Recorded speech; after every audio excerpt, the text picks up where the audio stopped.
আল্লাহর হাবিবের রওজা শরীফ দেখে আমি সহ্য করতে পারি না রে আবু বকর, বিদায় দাও, আমি চলে যাব। চলে গেলেন নবীর পাগল। সিরিয়া দামেস্কে যাওয়ার পরে কিছুদিন পরে নবীজি স্বপ্ন দেখায়, কিরে বেলাল, এটা কেমন জুলুম, কতদিন হলো তোমার কণ্ঠের আজান শুনি না। বেলাল রে, তোর কি মন চায় না আমি নবীর জিয়ারতে আসতে? বেলাল আয়, আমি নবীর জিয়ারতে আয় রে বেলাল আয়, কতদিন হলো তোমার কণ্ঠের আজান শুনি না। স্বপ্ন যখন নবীজি দেখাইছে, এ মুসলমান, হযরতে বেলাল সুদূর সিরিয়ার দামেস্ক থেকে পাগলের মতো দৌড়াইলেন, পাগলের মতো ছুটে আসলেন। যখন মদিনাতে আসলেন তখন তাহাজ্জুদের সময় চলতেছিল। তাহাজ্জুদের সময় চলার সময় হযরত বেলাল রাদিয়াল্লাহু আনহু কাঠের জালি দিয়ে তখন রওজা শরীফ ঘিরে রাখা ছিল। ওই জালির পাশে বসে বসে জালির সঙ্গে মাথা ঠেকাইয়া নবীর পাগল বসে বসে গুনগুন গুনগুন করে কাঁদে আর বলে, হুজুর, আপনি আসতে বলেছিলেন, গোলাম এসে হাজির হয়েছে।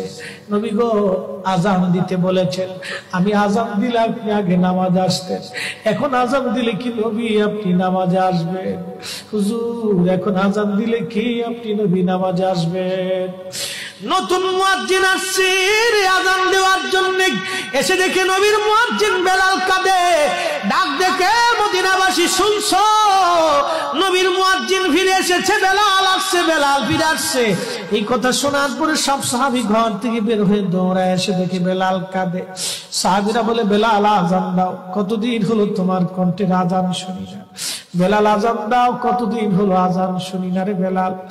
বেলাল বলে, সাহাবীরা রে, আমি আজান দিলে কি নবী নামাজ আসবে বলো? সালমান ফারসি রাদিয়াল্লাহু আনহু ডাক দেখে, সাহাবীরা, আমাদের কথায় বেলাল আজান দিবে না, তোমরা যাও দেখো হাসান আর হুসাইন দুইজন ঘরের মধ্যে আছে। ইমাম হাসান হুসাইন রাদিয়াল্লাহু আনহুমা যদি বলে তাহলে বেলাল অবশ্যই আজান দিবে। সালমান ফারসির পরামর্শে সাহাবীরা দৌড়ায় গেলেন। বর্তমান 7 নম্বর গেট বাবু সালাম বরাবর একটা মসজিদ আছে, মসজিদে আলী। এটাই ছিল হযরত ফাতেমা রাদিয়াল্লাহু আনহার বাড়ি। এই বাড়িতে দৌড়ে যাওয়ার পরে ইমাম হাসান হুসাইন রাদিয়াল্লাহু আনহুমা দুইজনকে নিয়ে আসা হলো। দুইজনকে নিয়ে আসার পরে হযরত ইমাম হাসানকে দেখতে আমার নবীর মতো দেখা যাইতো, চেহারাটা রাসূল করিমের চেহারার মতো ছিল। নাতি দৌহিত্র নানার চেহারা পেয়েছিলেন, ইমাম হুসাইন ও নানার সুরত পেয়েছিলেন। দুই ভাই নানার সুরত পেয়েছিলেন। হযরত বেলাল রওজা শরীফ থেকে উঠে হযরতে হাসানের বুকের মধ্যে মাথা ঠেকায় কাঁদতেছে, ইমাম হুসাইনের বুকের মধ্যে মাথা ঠেকায় কাঁদে।